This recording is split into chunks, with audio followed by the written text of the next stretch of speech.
네, 안녕하세요. 대전투입니다. 오늘 세 번째 영상, 본격적인 컨텐츠로는 두 번째 영상인데요. 오늘 제가 말씀드리려고 하는 것은 저의 투자 원칙에 관한 내용입니다. 뭐 지금까지 한 두 달 정도 투자를 하면서 제가 느꼈던 것과 책에서 읽고 유튜브에서 봤던 것들을 종합해서 나한테 맞는 투자 원칙이 무엇일까를 기반으로 세워서 진행을 하고 있고요. 이러한 투자 원칙들을 바탕으로 제가 이제 주식을 하고 있다라는 것을 보시면 되게 좋을 것 같다라고 생각을 해서 한번 오늘 이야기를 해보려고 합니다. 네, 바로 본격적으로 이야기를 시작을 해볼게요. 첫 번째는요, 급해지지 말자입니다. 어, 이 생각을 왜 했냐면, 제가 미국 주식을 작년 12월쯤 시작을 하면서 이제 2월 한 중순까지는 좀 이제 랠리가 계속 이어졌었어요. 그러니까 또 돈을 번다. 아무거나 넣어도 돈을 다 벌 수 있다. 그러니까 이런 좀 좋은 장세가 계속 이어졌었죠. 그 과정 속에서 뭔가 저도 모르게 좀 급해지더라고요. 그러니까 남들은 다 막 2, 30%씩 가져가는데 나는 지금 뭘 하고 있는 거지? 난 뭘 해야 되지? 아니면은 제가 원래 처음 생각했던 것에 대해서 이게 좋아 보이는데 저것도 좋아 보이고 뭔가 남의 떡이 더 커 보이고 이런 것들이 좀 생기는 거죠. 근데 그럴수록 저는 제가 저번 시간에 말씀드렸던 제 목표나 이런 거에 대해서 조금 더 되새겼어요. 사실 우리 주식 투자를 하는 이유는 소의 증식을 위해서 하는 건데 사실 뭐 예금 금리보다 더 많이 벌면 되게 잘 버는 거잖아요. 기본적으로 마이너스 안 나고 그런 것처럼 지금 예금 금리가 실질적으로 예금 금리가 뭐 1.7%에서 2% 왔다 갔다 하는데 2%도 안 되죠. 엄밀히 따지면 1년에 10%만 벌어도 엄청나게 많이 버는 건데 단기간에 20% 30%를 먹는 사람들을 보면서 되게 급해지면 안 되겠다라는 생각이 들더라고요. 그렇게 쉽게 얻은 20% 30%는 빠질 때도 쉽게 빠지지 않을까 하는 생각을 해서 이런 좀 원칙을 세워서 좀 급해지지 말자라는 좀 원칙을 세웠고요. 두 번째는 현금 비중을 30% 이상 가져가자. 많은 분들이 느끼셨겠지만 주식이라는 게 사실 되게 위험 자산에 속하잖아요. 안전자산은 당연히 아니고요. 그리고 급락도 크고요. 사실 이번 주만 하더라도 제 계좌도 한 마이너스 7에서 8% 정도 빠진 것 같아요. 거의 네, 이번 주만. 그런 거 따졌을 때 그냥 하락장이 온다. 또는 뭐 하락장세가 온다. 폭락장이 온다. 이런 거를 알 수 있는 사람이 몇이나 될까요? 우리가 얘기하는 투자 대가들 같은 경우도 대가들 같은 경우도 사실 엄청난 그 공부와 경험을 바탕으로 판단을 하는 걸 텐데 그럼에도 불구하고 되게 많은 부분을 틀리잖아요. 실제로 뭐 마이클 버리라던가 항상 어떤 그런 약세장을 예상하는 그런 마이클 버리라던가 어, 레이 달리오, 워렌 버핏 이런 투자의 대가들 같은 경우도 뭐 모든 예측이 맞는 건 아니잖아요. 마찬가지로 저희 같은 경우 특히 일반 투자자들 시간이 없는 일반 투자자들은 장의 등락을 정확하게 맞추기가 너무 어렵다라는 거죠.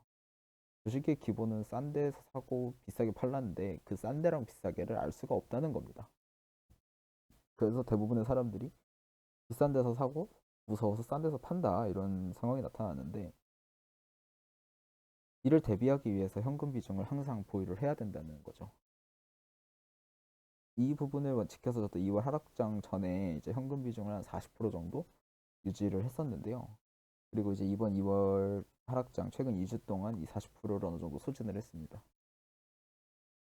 물론 떨어지면서 스트레스도 많이 받고 어렵다라는 생각을 많이 했지만 반대로 내가 지킨 원칙에 따라서 내가 현금 비중을 이렇게 갖고 있으니까 이 하락장 때는 이런 걸 사고 요거를 메꾸고 또 분할 매수를 해야겠다라는 생각을 하니까 조금 그래도 손실 범위가 줄어들고 제가 생각한 원칙을 지켰다는 어떤 그런 기쁨을 주면서 어떤 주식을 좀 오래 할 수 있겠다라는 자신감이 조금 붙었다라고 할까요?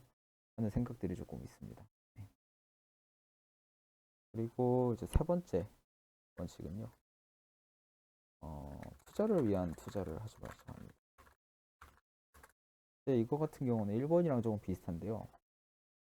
2번이랑 연결이 더 된다고 봐야 될 것 같긴 하네요. 나중에 돈이 있으니까 이걸 쓰고 싶은 거예요. 아마 많은 분들이 똑같이 경험을 해보셨을 거예요. 내가 현금 비중 40%면 상당히 많은 거거든요. 예를 들어서 100만 원에 내가 있는데 60만 원만 투자하고 40만 원은 그냥 놀고 있는 거죠. 이게 마치 상승장에는 되게 손해 같긴 해요. 그러니까 제가 이제 1월 달에 2월 달에 느꼈던 게 남들은 다 오르는데 저도 같이 오르지만 남들은 100만 원으로 10%를 먹는데 난 60만 원으로밖에 10%를 먹지 못하는 거죠. 그러니까 뭔가 이 돈을 쓰면은 더 벌 것 같고 막 이런 생각들이 많이 들어요. 근데 이제 이번 2월 하락장을 겪으면서 느꼈던 건 이 2번과 3번의 콜라보레이션으로 엄청나게 빛을 발했던 게 참으니까 그래도 원칙대로 진행이 됐고 제가 생각한 범위 내에서 그 손실을 커버할 수 있었다라는 아주 좋은 결과가 나타났다고 생각을 해요. 그래서 투자를 위한 투자, 즉 소비를 위한 소비를 하지 말자라고 생각을 좀 했습니다. 네. 그리고 마지막은요.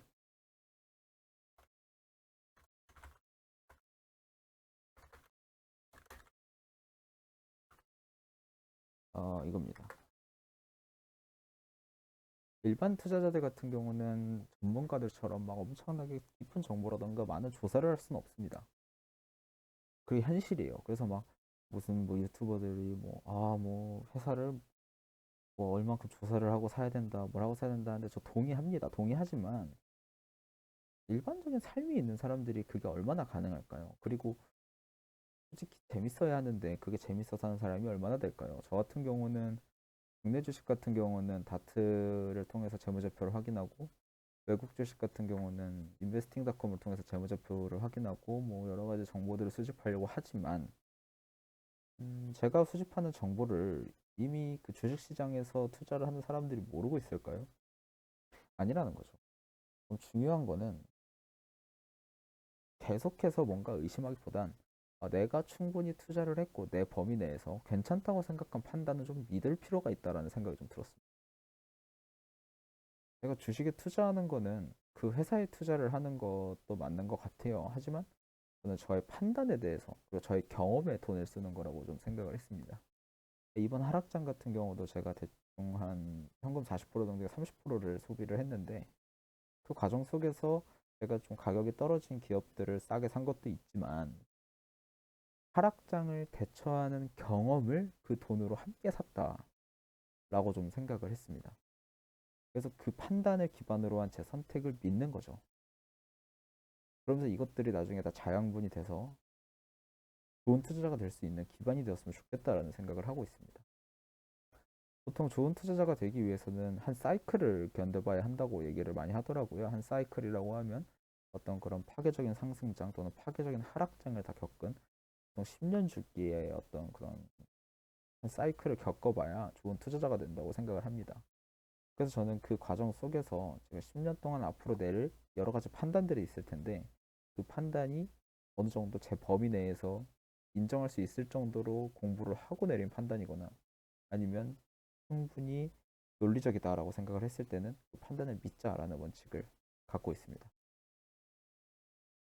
네, 그렇게 해서 이제 저의 네 가지 투자 원칙 정도를 좀 얘기를 해드렸고요.